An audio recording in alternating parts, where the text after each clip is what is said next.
Time now for the Las Vegas Raiders playing their first season in Sin City, but they open up on the road against the Carolina Panthers, and I got the Panthers winning this. I know it seems weird, Matt Rhule, first time coaching in the NFL, but you know what?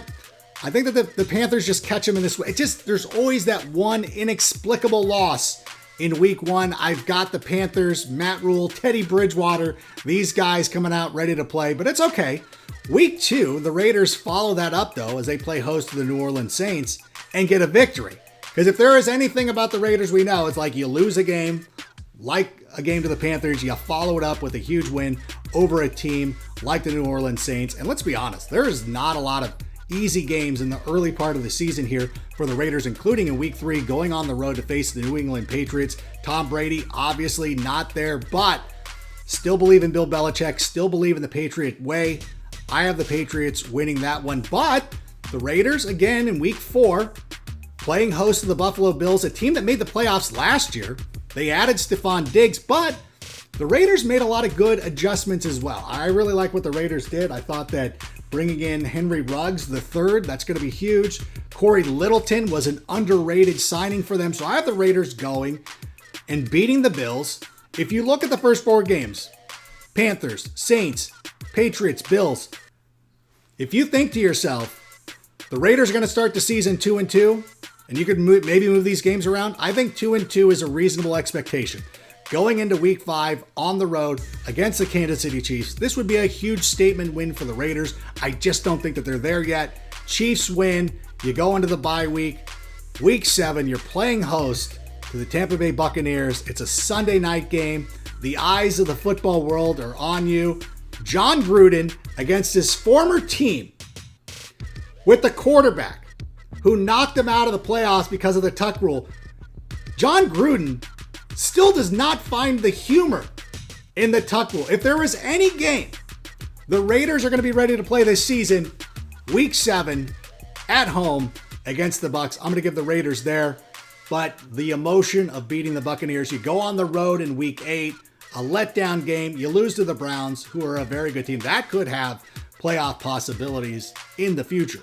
Week 9 on the road, sort of. Feels like the Raiders still are the most popular NFL team in Los Angeles. As somebody who lives here, kind of feels that. You get a win over the Los Angeles Chargers. The following week, you're playing host to the Denver Broncos on Sunday night. These are back-to-back. This is a nice stretch of Sunday games. You beat the Denver Broncos. You beat the Kansas City Chiefs. So in a 3-week stretch, 9, 10, and 11, I have the Raiders beating all 3 of their AFC West counterparts. And they are so excited about this. They go on the road in week 12 and lose to the Atlanta Falcons. And then they drop another in week 13 to the New York Jets, a team you probably shouldn't be losing to. But then the Raiders pull it back together.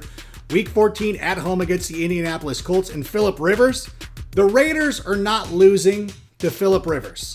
They win that one. They're not losing to Phillip Rivers' former team. They beat the Chargers in week 15.